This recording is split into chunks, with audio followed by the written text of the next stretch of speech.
Rahasia yang mampu menghancurkan takhta. Dan kali ini bukan berasal dari William atau Harry, melainkan dari seorang pria yang selama ini tetap bersembunyi di balik bayang-bayang. Sir Timothy Lawrence, suami Putri Anne. Secara tak sengaja, ia mendengar bisikan yang membuat darahnya membeku. Sejak saat itu, ia bukan lagi orang luar.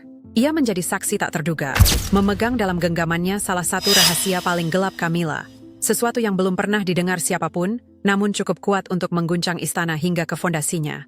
Di balik senyum tenangnya di depan publik, Camilla menyembunyikan jaringan intrik yang nyaris tak bisa dibayangkan. Perhitungan kelam, langkah-langkah dingin yang dieksekusi dengan presisi, setiap detail disusun rapi, semuanya dirancang untuk menempel erat pada takhta yang ia percaya harus tetap menjadi miliknya. Bahkan saat Charles semakin lemah dan rapuh, namun semakin keras ia berusaha menutupi jejaknya, semakin pekat kegelapan berkumpul di sekitarnya, bagai badai yang siap menyapu segalanya. Dan kini, kebenaran berbahaya itu secara tidak sengaja jatuh ke tangan Tim. Putri Anne, wanita baja yang tak pernah tunduk pada kekuatan apapun. Pangeran William, simbol era baru, membawa harapan dan kepercayaan seluruh bangsa. Bersama-sama, mereka berdiri sebagai dinding tak tergoyahkan melawan ambisi tanpa batas Camilla, bertekad melindungi Charles, menjaga takhta, dan membela warisan kerajaan. Apakah Camilla masih memiliki kekuatan untuk membungkuk semua kehendaknya? Atau apakah kebenaran yang secara tak sengaja ditemukan Tim akan menjadi paku terakhir bagi mimpi kekuasaan yang telah ia pelihara selama puluhan tahun? Tetaplah bersama kami karena rahasia yang akan kamu temukan sebentar lagi akan mengubah segalanya. Royal Ascot 2025 dimulai dengan pertunjukan megah kehadiran kerajaan.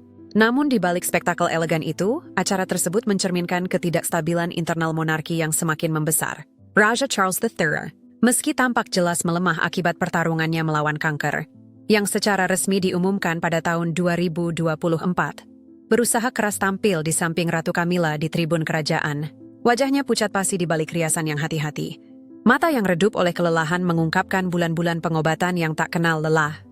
Meskipun pembaruan medis resmi Buckingham Palace menyiratkan perbaikan minor, desas-desus yang terus bergulir di media dan dunia maya mengisyaratkan bahwa kondisinya mungkin mempercepat transisi kekuasaan yang tak terhindarkan. Di seluruh Inggris, percakapan diam-diam beralih ke pertanyaan tentang suksesi. Spekulasi mulai meninggi bahwa penobatan Pangeran William mungkin datang lebih cepat dari yang diperkirakan, terutama karena ia dan Putri Wales telah menjadi simbol pembaruan dan stabilitas yang dicintai rakyat.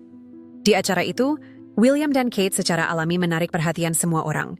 Berjalan beriringan, mereka memancarkan keanggunan dan vitalitas. Kate, yang masih dalam masa pemulihan pasca operasi terakhirnya, menyapa kerumunan penonton dengan hangat dan menyambut para tamu kehormatan dengan poise khasnya. Pers Inggris membanjiri mereka dengan pujian, menyebut mereka calon raja dan ratu masa depan, serta memuji dedikasi William dalam memodernisasi takhta. Bagi para penonton yang riang, rasanya seperti obor telah mulai diteruskan. Kehadiran pasangan kerajaan itu mewujudkan harapan akan pemerintahan baru, sementara Charles semakin tenggelam dalam penyakitnya. Di samping raja yang sakit, Ratu Camilla mempertahankan topeng ketenangan yang nyaris tak mampu menyembunyikan kekacauan di dalamnya. Tangan yang memakai sarung tangan mencengkeram tasnya hingga kukunya menekan kulitnya, gerakan itu mengungkap badai dalam dirinya. Ia tahu betul taruhannya. Jika kesehatan Charles memburuk hingga tak bisa pulih, William dan Kate tak hanya akan mewarisi takhta, tapi juga seluruh pengaruh kerajaan. Ia akan terpinggirin direduksi menjadi janda tanpa kekuasaan, kehilangan segala hal yang telah ia perjuangkan selama puluhan tahun. Aku tak akan membiarkan itu terjadi, pikirnya dengan gigih. Matanya tertuju pada William dan Kate dengan rasa dendam yang samar-samar. Kenangan akan cercaan dan penghinaan publik yang ia alami karena hubungannya dengan Charles muncul kembali bagai hantu. Kini, setelah akhirnya berhasil mengamankan mahkotanya, gagasan kehilangannya tak tertahankan. Ambisi yang telah lama berakar di nadinya memicu tekad berbahaya. Ia akan mempertahankan posisinya dengan segala cara, bahkan jika itu berarti memanfaatkan kelemahan Charles atau menghilangkan siapapun yang berdiri di jalannya. Duduk tak jauh dari sana, Sir Timothy Lawrence, suami Putri Anne, memperhatikan adegan yang terbentang dengan penuh konsentrasi. Pria berusia 70 tahun, mantan wakil Laksamana Angkatan Laut Kerajaan ini, dikenal karena integritas dan kesetiaannya yang teguh. Baru-baru ini, Charles bahkan menganugerahinya gelar Ksatria Besar Order Royal Victorian sebagai bentuk penghargaan atas pelayanan diam-diamnya kepada monarki. Saat bercakap-cakap dengan Anne tentang kuda-kuda balap, perhatian Tim tiba-tiba tertangkap oleh bisikan Camilla kepada seorang penasihat tua di sampingnya. Takhta ini tak boleh pernah lepas dari genggamanku. Tak peduli apa yang terjadi pada Charles. Nada dingin itu membekukan hatinya seketika. Ia berbalik menatapnya, mencatat bagaimana senyum sempurnanya goyah di sekitar mata yang cemas. Tim tak pernah percaya pada Camilla. Ia masih ingat masa lalu yang penuh skandal, hubungan gelapnya dengan Charles saat keduanya masih terikat pernikahan, kecaman publik yang mengikuti, dan reputasi abadi sebagai perusak rumah tangga. Namun pernyataan berbisik ini mengisyaratkan sesuatu yang jauh lebih kelam. Rencana sengaja untuk memanipulasi kekuasaan kerajaan, bahkan mungkin warisan itu sendiri. Secara naluriah, Tim mengencangkan genggaman tangannya pada tangan Anne. "Ada apa, Tim?" Tanyanya pelan, menyadari ketidaknyamanannya. Ia memaksakan senyum tipis dan menggeleng, enggan mengkhawatirkannya untuk saat ini. Namun di dalam hati, tekadnya mulai terbentuk. Sebagai suami seorang wanita yang kesetiaannya terhadap Charles dan monarki tak tergoyahkan, Tim merasa ada tugas tak terucap untuk bertindak. Ia tahu sejarah Anne dengan Camilla, ketegangan panjang, keengganan terbuka terhadap ambisi ratu konsor, dan kini ia sadar bahwa ancaman kali ini bukan sekadar persaingan biasa. Hankyuhan Yaritigawa memperhatikan, rasa waspada berat menetap di dadanya. Apa yang ia dengar, ia curigai, hanyalah secuil dari rencana yang jauh lebih besar dan gelap. Rencana yang bisa mengguncang seluruh keluarga kerajaan. Royal Ascot 2025. Di balik kemegahan dan tradisinya, telah menjadi prolog sunyi bagi perang tak terlihat. Dan Sir Timothy Lawrence, secara tak sengaja, baru saja menjadi saksi tak rela atas rahasia paling berbahaya Ratu Camilla hingga saat ini. Beberapa hari setelah Royal Ascot, Sir Timothy Lawrence tak mampu lagi menganggap bisikan menyeramkan Camilla sebagai momen yang lewat begitu saja. Disiplin langsung yang ditanamkan selama masa dinas lautnya membuatnya tak bisa mengabaikan apa yang telah ia dengar. Bertekad mengungkap kebenaran, Tim menghubungi Andrew Parker Bies, mantan suami Camilla, seorang pria yang pernah ia kenal melalui lingkaran militer dan aristokrasi. Andrew, kini berusia 85 tahun, bersedia bertemu setelah panggilan telepon singkat. Nadanya lelah, namun tersirat kesiapan tak terbantahkan untuk melepaskan beban yang telah lama ia bawa. Mereka sepakat bertemu di sebuah pub tenang di pinggiran London, tempat diskret tempat kata-kata bisa mengalir bebas tanpa telinga yang menguping. Saat duduk berhadapan, tangan Andrew bersandar pada gelas whisky. Pandangannya jauh, seolah mengunjungi hantu-hantu yang telah lama dikubur. "Kau datang karena Camilla, bukan?"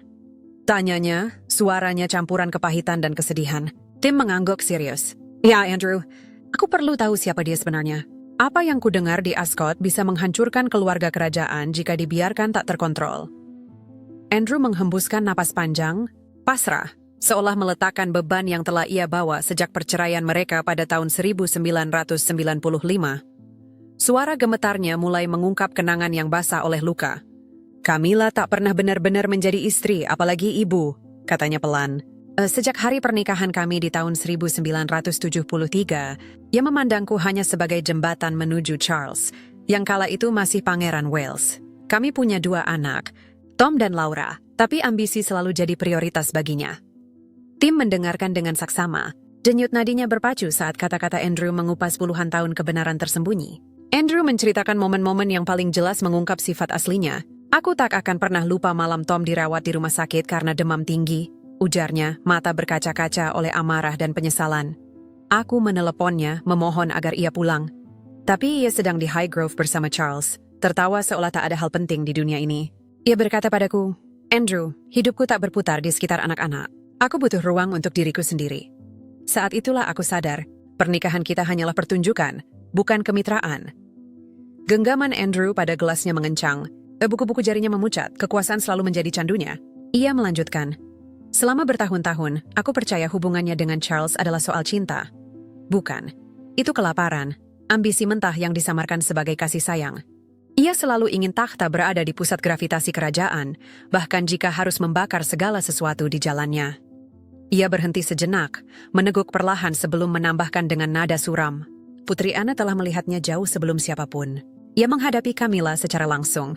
Saat itu, di sebuah pertemuan keluarga pribadi di akhir tahun 80-an, Anne memintanya menjauhi Charles, dan Diana menuduhnya meninggalkan anak-anak sendiri demi mengejar pengaruh. "Aku masih ingat persis kata-kata Anne. Kau menyelipkan dirimu ke dalam kehidupan saudaraku dan Diana, bukan karena cinta, melainkan perhitungan. Kau menaiki tangga yang terbuat dari kepercayaan yang hancur." Camilla hanya tersenyum canggung, namun aku bisa merasakan amarahnya mendidih di dalam. Tim bisa membayangkan konfrontasi itu dengan jelas. Kesetiaan Anne yang ganas, sikap moralnya yang tak goyah. Hal itu membangkitkan kemarahan di dalam hatinya. Apakah ia pernah menunjukkan penyesalan? Setidaknya atas apa yang ia lakukan padamu dan anak-anak? Tanyanya. Andrew menggeleng dengan senyum suram. Tidak pernah. Sita Peartran, kami menjaga hubungan sopan demi citra. Tapi tak ada rasa bersalah di dalamnya. Fokusnya tak pernah bergeser. Ika hidup untuk mahkota itu. Bahkan sebelum mahkota itu benar-benar ada. Ia membungkuk, suaranya turun menjadi peringatan berat. Camilla tak pernah mengejar cinta atau keluarga Tim. Ia mengejar kekuasaan sejak awal. Dan kini dengan Charles yang melemah, ia tak akan segan-segan melakukan apapun untuk melindungi apa yang telah ia raih. Tim duduk diam, dadanya terasa berat. Ketidaknyamanan yang sempat menghinggapinya di Ascot, kini mengeras menjadi keyakinan. Ambisi Camilla bukanlah hal yang tak berbahaya. Ia berbahaya. Ia berterima kasih pada Andrew dengan pelan, namun pikirannya sudah mulai berputar liar. Jika ia bisa meninggalkan anak-anaknya tanpa ragu, apa yang mungkin ia lakukan pada Charles demi mengamankan takhta? Meninggalkan pub, Tim berjalan masuk ke udara London yang lembab, pikirannya menjadi badai antara ketakutan dan kewajiban. Malam itu, ia menceritakan semuanya pada Anne. Andrew memberitahuku hal-hal tentang Camilla, katanya dengan serius. Dia seorang predator, Anne, dan sekarang mangsanya adalah Charles. Ekspresi Anne berubah gelap oleh kemarahan.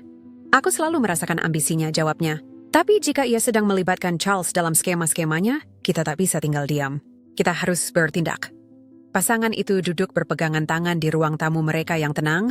Beban pengetahuan baru yang mereka miliki menekan seperti batu besar. Tim, yang dulu seorang pendatang di dunia politik kerajaan, kini terlibat dalam arus bawah paling gelapnya.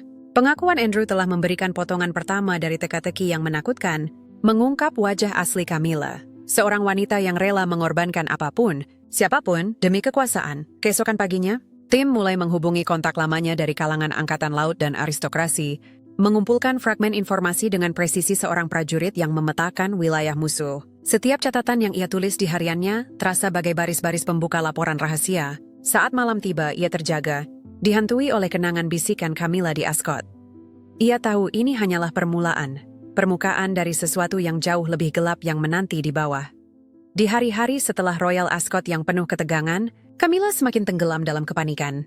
Ia sangat sadar bahwa kanker Charles, yang pertama kali diumumkan secara publik pada awal 2024, telah berkembang.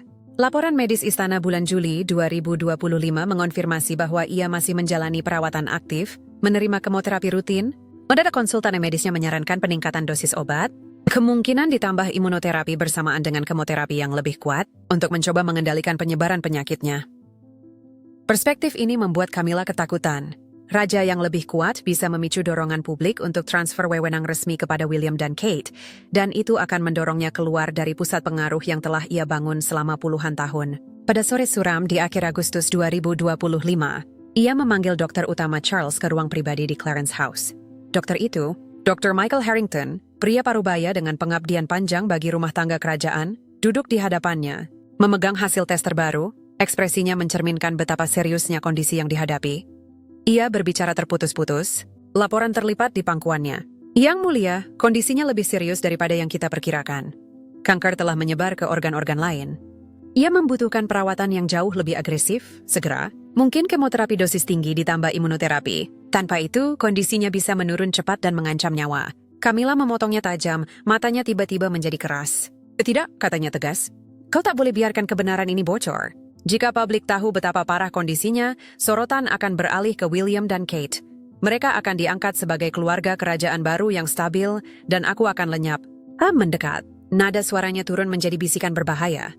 Jaga dia dengan regimen lama. Cukup untuk membuatnya muncul sesekali di depan publik, tapi jangan sampai ia benar-benar pulih. Aku butuh raja yang lemah, yang bisa kubayangi dan kukendalikan dari balik tirai.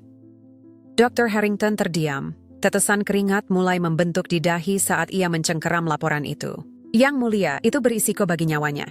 Sebagai dokter, aku punya kewajiban etis. Kita bisa mencoba menstabilkannya dengan penyesuaian sambil menghindari pengumuman publik. Ia menawarkan, mencoba mencari kompromi. Tawa Camilla penuh ejekan. Ia mencengkeram lengan kursi hingga buku-buku jarinya memucat. Etika, pikirkan keluargamu, reputasimu, lisensimu. Ucapkan satu kata saja dan aku akan menghancurkanmu. Aku punya kontak di dunia medis, di media, di tempat-tempat berpengaruh. Jangan uji aku. Di dalam diri Camilla, ketakutan dan keserakahan berbelit bersama. Melemahnya Charles baginya adalah celah. Sensasi mengerikan yang dicampur rasa takut. Jika ia sembuh, jendela pengaruhnya akan tertutup rapat. Dr. Harrington menundukkan kepala, suaranya kecil oleh penyerahan. Aku akan menuruti Yang Mulia. Ia meninggalkan ruangan, membawa beban penyesalan, menyadari bahwa pilihan yang ia buat mungkin berujung pada konsekuensi fatal. Di luar ruang klinik yang tersegel, desas-desus dan kecurigaan mulai beredar. Sir Timothy Lawrence memanfaatkan kontak-kontak dari masa dinas lautnya, menangkap isyarat isu mengejutkan, bisikan dari mantan tenaga medis istana tentang pertemuan-pertemuan rahasia antara Camilla dan sang dokter. Apakah ia sedang memanipulasi perawatan monarki demi menjaganya tetap lemah? Gagasan itu menghantam Tim seperti pukulan. Kemarahan dan rasa tak berdaya melanda dirinya. Ia menggunakan saluran-saluran diskret untuk menanyai mantan staf Clarence House dan menyusun bukti pendukung. Ya, Camilla telah bertemu dokter itu secara rutin, dan di berlawanan dengan pernyataan optimis resmi istana, kondisi Charles sebenarnya menurun jauh lebih cepat daripada yang diakui. Tim bergegas menemui Anne, kegugupan terdengar di suaranya saat ia menyampaikan apa yang telah ia pelajari, dan ia mengendalikan dokter itu. Ia mencegah perawatan yang tepat untuk Charles, katanya suaranya gemetar. Wajah Anne mengeras oleh amarah. Kita harus bertindak, Tim. Ini pengkhianatan terhadap saudaraku dan seluruh keluarga, jawabnya, mencengkeram tangannya dengan tekad. Di dalam kamar pribadinya, Camilla berjalan mondar-mandir, jantung berdebar kencang dan sarafnya tegang. Ia menelepon asisten paling dipercayanya dengan bisikan cemas, memerintahkan pengawasan. Pantau semua orang yang dekat dengan Charles, terutama Tim Lawrence. Aku merasakan ia sedang menyelidiki di Ascot. Asistennya mengiyakan, dan jaringan pengawasan diam-diam mulai aktif. Pemeriksaan telepon, laporan intelijen harian. Camilla menatap ke arah taman, kecemasan mencakar hatinya. Namun tekadnya tetap besi. Ia mengemas tahun-tahun yang telah ia perjuangkan untuk mengamankan posisinya dan berjanji pada dirinya sendiri akan mempertahankannya dengan segala cara. Meski itu berarti mengorbankan kesempatan suaminya untuk sembuh. Seminggu setelah pertemuan rahasia dengan dokter istana, Sir Timothy Lawrence mencapai titik puncak. Dipandu oleh tekad angkatan laut yang telah melayaninya selama puluhan tahun, ia memutuskan beralih dari dugaan ketindakan. Ia datang ke Clarence House secara resmi untuk membahas protokol acara-acara kerajaan mendatang, perayaan ulang tahun raja, serta berbagai penampilan amal. Namun tujuan sebenarnya adalah menyelidiki kegelisahan yang menggerogoti hatinya. Dengan bantuan seorang staf setia yang telah melayani Ratu Elizabeth II dan masih memegang prinsip kewajiban, tim diam-diam dibimbing melalui koridor gelap menuju ruang kerja. Dari posisi tersembunyi di balik patung antik, ia mengintip melalui pintu yang sedikit terbuka dan melihat detak jantungnya. Pengingat tajam akan latihan penyergapan masa lalu. Di dalam, Camilla duduk di samping Charles, yang terbaring lemas di sofa kulit. Napasnya pendek setelah sesi pengobatan, dosis yang ia minta untuk dikurangi. Di atas meja kayu walnut yang mengkilap, tergeletak tumpukan dokumen tebal, surat kuasa yang akan menyerahkan kendali atas sejumlah dana amal dan aset kepada Camilla. Menurut dokumen yang sempat ia lihat, aset-aset itu berkaitan dengan jumlah uang yang diikat pada Sovereign Grant, serta kepercayaan yang, menurut wasiat Ratu Elizabeth II, disediakan untuk digunakan Putri Anne dalam pekerjaan filantropinya Tim. Mengenali dari potongan laporan keuangan publik bahwa Sovereign Grantor dan pendapatan Crown Estate menjadi fondasi bagi penyaluran dana amal keluarga kerajaan, dan alokasi-alokasi ini juga digunakan untuk melindungi warisan keluarga dari beban pajak berat, sambil mendanai proyek-proyek seperti konservasi komunitas, pendidikan, atau inisiatif pemuda, yang dulu diprakarsai Charles dan dijalankan oleh Anne. Nada suara Camilla lembut saat ia dengan halus mendorongnya untuk menandatangani.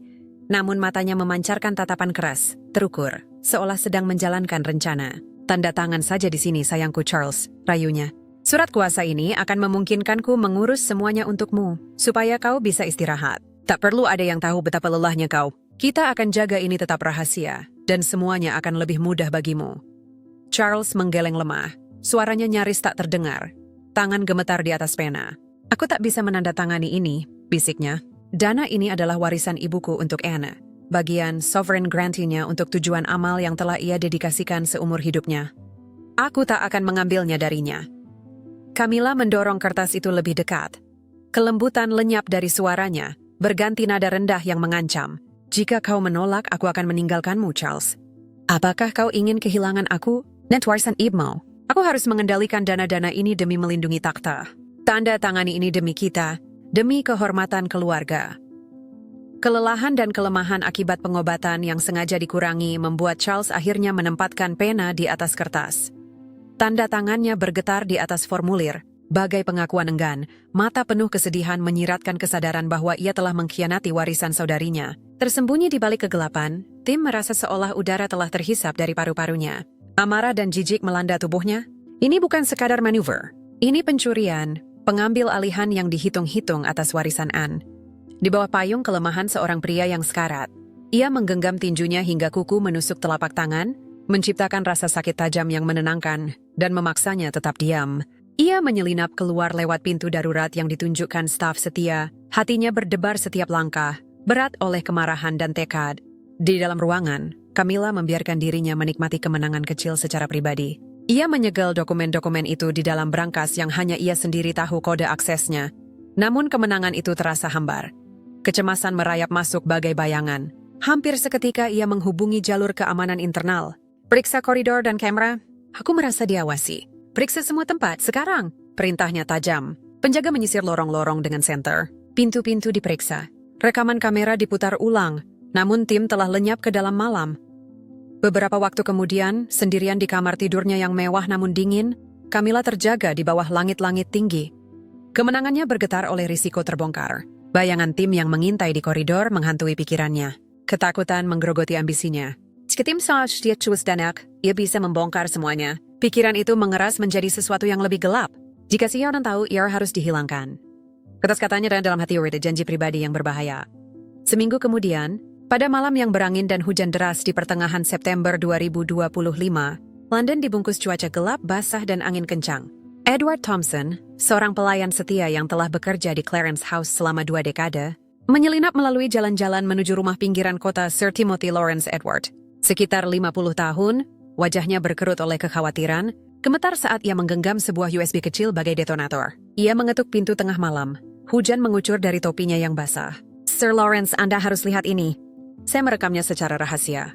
Saya tak bisa diam lagi, bisiknya. Ketakutan terpampang jelas di suaranya. Tim mengenali Edward dari pertemuan-pertemuan diskret sebelumnya dan segera menariknya masuk, waspada terhadap siapapun yang mungkin terhubung dengan Camilla. Di ruang tamu hangat namun tegang milik Tim, lampu redup menyinari foto-foto keluarga, Edward menyerahkan USB itu. Rekaman ini diambil dari kamera tersembunyi di klinik raja, dipasang beberapa minggu lalu saat aku mulai curiga. Aku sudah melihat Camilla memaksa pengurangan dosis, mengancam staf. Aku tak bisa simpan ini sendiri, katanya, suaranya bergetar.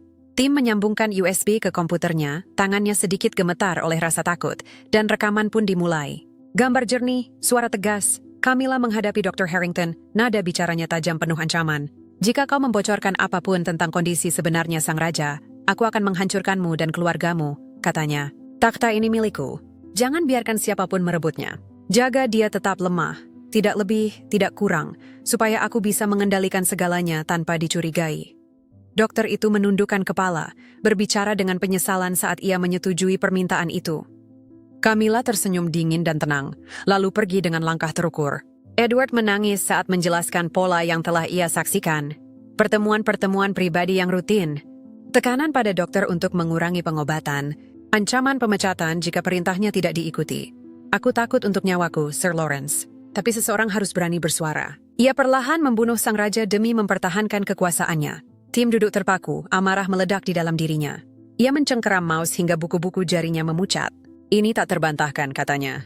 Ia bukan hanya memanipulasi perawatan. Ini kejahatan. Ia menyalin file itu ke beberapa drive, menguncinya di dalam brankas, dan bersumpah melindungi Edward. Kau berani. Aku sekarang mendagang jadinya. Namun jaringan mata-mata Camilla bergerak cepat. Seorang penjaga yang telah mengikuti Edward dari Clarence House melaporkan gerak-geriknya melalui saluran aman. Saat Camilla mengetahui tentang rekaman itu, ia meledak marah di kamar pribadinya yang redup, membanting telepon. Pengkhianat. Ia punya rekaman. Hilangkan Tim Lawrence. Tinggalkan tak ada jejak, perintahnya. Racun mengalir di setiap kata. Penjaga itu menyusun rencana. Mobil hitam tanpa tanda akan menabrak kendaraan Tim di jalan sepi, lalu mendorongnya terjun ke jurang di luar London, menyamarkan pembunuhan sebagai kecelakaan. Malam itu juga, Tim mengemudi pulang setelah bertemu sumber lain untuk memverifikasi detail tentang dana-dana amal. Bayangan ancaman Camilla terus berputar di benaknya. Di jalan licin dan sepi, sebuah mobil tiba-tiba mempercepat di belakangnya. Lampu sorotnya menyilaukan. Tim segera menyadari ini serangan. Ia membanting setir, kendaraannya kehilangan cengkeraman di atas aspal basah yang licin. Logam berderit saat mobilnya terjun ke dalam lembah dangkal dan menghantam tanah. Insting mengambil alih. Tim mendorong pintu terbuka, berguling ke dalam lumpur, tergores ranting-ranting, terpukul, namun tetap hidup. Mobilnya menyemburkan asap dan berhenti di antara semak-semak. Ia mengalami luka-luka dan memar, namun sadar, menghirup napas tersengal di tengah hujan. Ia mencoba membunuhku, pikirnya, penuh amarah dan tekad. Ia meraba ponselnya dan menelepon Anne melalui saluran darurat. Anne, aku nyaris tewas. Mereka mencoba menabrakku dari jalan. Camilla sudah bergerak. Anne bergegas ke lokasi, tangannya gemetar saat ia membalut luka-lukanya. Tim, aku ketakutan, katanya, suaranya bergetar. Dia iblis. Kita harus bertindak sekarang. Mereka sepakat bersembunyi selama beberapa hari di rumah aman milik teman, memutus semua kontak publik. Camilla, yang diberitahu bahwa upaya pembunuhan itu gagal, menghancurkan gelas anggur dengan marah, memerintahkan peningkatan pencarian. Ia beruntung kali ini, perketat pengawasan. Temukan pelayan itu dan urusi dia, tekanan semakin meningkat. Tim memahami taruhannya. Ini bukan lagi perselisihan politik, melainkan perang mematikan. Tim menyelinap masuk ke tempat persembunyian dan menghubungi William melalui saluran terenkripsi yang hanya digunakan oleh lingkaran dalam keluarga kerajaan. William bereaksi dengan kaget. Dia mencoba membunuhmu? Kita harus berkumpul segera, katanya. Sementara itu, Edward lenyap, pergi tanpa penjelasan, kemungkinan besar telah ditangkap oleh jaringan bawah tanah Camilla. Tim merasa bersalah atas nasibnya. Pria itu telah mengorbankan segalanya demi kebenaran, dan tim bersumpah bahwa pengorbanannya tak akan sia-sia. Rekaman itu kini menjadi senjata paling mematikan, dan juga titik paling rentan mereka. Jika Camilla berhasil menguasainya, segalanya akan runtuh. Sendirian di ruangan sederhana yang suram, tim memutar ulang rekaman itu di laptop di bawah cahaya senter redup, wajahnya semakin keras oleh tekad. Dia repot bibir, gumamnya. Keluarga ini tak bisa dikhianati seperti ini. Aku akan mengakhiri ini. Beberapa malam setelah percobaan pembunuhan yang gagal, Sir Timothy Lawrence mengatur pertemuan rahasia di rumah aman, tersembunyi di pedesaan Inggris.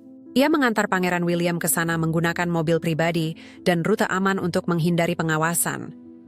Saat ketiganya berkumpul di ruang tamu yang diterangi redup, hanya cahaya api yang hangat melemparkan bayangan panjang dan konspiratif di dinding, suasana terasa bagai dewan rahasia zaman dulu. Tim memulai dengan memproyeksikan rekaman memincing itu ke layar besar, lalu berbicara dengan suara berat penuh tekad. Rekaman itu tak meninggalkan ruang untuk keraguan. Camilla telah mengancam Dr. Harrington agar mengurangi dosis obat sang raja. Ia telah memaksa Charles menandatangani surat kuasa yang mengalihkan dana amal dan aset milik Anne. Dan kesaksian Andrew Parker BS mengonfirmasi ambisi seumur hidupnya yang tak kenal batas, rela mengorbankan anak-anak, suami, apapun, demi menguasai takhta.